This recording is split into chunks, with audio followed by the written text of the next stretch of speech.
Alors, l'ego, c'est quelque chose qui... On fait une vie pour travailler notre ego. L'ego ne veut pas dire qu'il ne faut pas avoir de personnalité. Hein, en effet, il faut l'avoir. Mais l'ego, c'est toujours vouloir avoir raison, toujours être blessé. Chaque fois que vous êtes blessé sur quelque chose, c'est tout simplement votre ego qui est touché, tout simplement. Chaque fois que vous dites que c'est pas l'ego, c'est l'ego. Et plus on va travailler, plus en fait, on va s'en fiche. On va dire, OK, on va faire la politique du vide. Moi, j'aime beaucoup, c'est le point de vue. Et ça, vous pouvez vous en servir, vous. Quand tout le monde a le droit d'avoir des points de vue différents.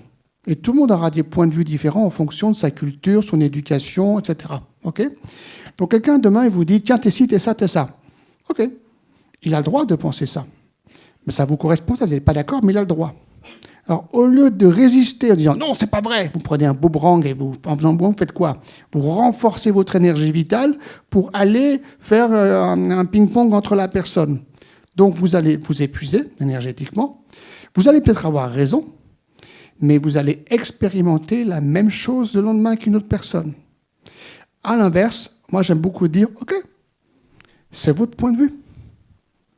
C'est votre point de vue, mais il ne faut pas le dire pour avoir raison sur la personne, parce que vous devez le penser. La personne vous dit « Tu es un imbécile ». C'est difficile d'entendre ça, peut-être. OK, c'est ton point de vue.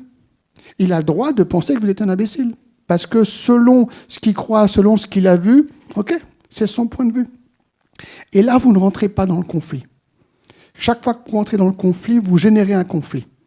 Chaque fois que vous voulez avoir raison sur quelque chose, vous allez voir que vous allez provoquer la même expérience. Imaginez que vous avez quelqu'un qui a fait une grosse erreur dans votre famille, proche de vous, et vous allez lui démontrer A plus B que c'est faux.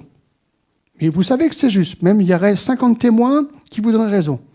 Mais lui ou elle, cette personne, sait que c'est faux. Elle est très très sûre que c'est une injustice totale. Mais même si vous avez raison, vous allez démontrer énergétiquement à cette personne que vous avez raison, observez ce qui va se passer dans les heures à venir. Vous allez avoir peut-être votre patron qui va vous faire un truc pas possible, vous direz, mais c'est complètement injuste. Et vous allez voir que l'énergie que vous avez dégagée en faisant ce conflit, vous allez la récolter à côté. Exactement la même. Donc c'est pour ça que c'est très délicat. On marche sur des œufs. Chaque fois qu'on doit dire quelque chose à quelqu'un et tout autre chose, on va s'apercevoir qu'on va créer dans les heures à venir la même expérience énergétique autour de nous. Donc c'est pour ça qu'on interagit dans notre monde avec, qu'on appelle toutes nos particules, mais les autres mondes interagissent avec nous. Donc tous ces mondes en fait se croisent et chaque fois on va récolter des choses des autres personnes, des autres réactions dessus. Donc du coup, vous voyez, chaque fois qu'on veut avoir raison, chaque fois qu'on rentre dans le conflit, on va générer autour de nous exactement les mêmes énergies. C'est vraiment ça qu'il faut arriver à observer consciemment, tout le temps. Il m'arrive ça aujourd'hui. Qu'est-ce qui m'est arrivé ici? Qu'est-ce que ça provoquait en moi comme réaction? La colère, du doute, la tristesse. Cherchez en vous vraiment. Soyez sincères avec vous. Et ensuite, dites-vous, est-ce que cette colère ou cette tristesse, est-ce que je ne l'aurais pas eu dans ma vie il y a 1 heure, 1 jour, 2 jours? Et là, vous allez faire bingo. Vous voyez? Et là, ça nous permet, à chaque fois qu'on voit ça, d'évoluer.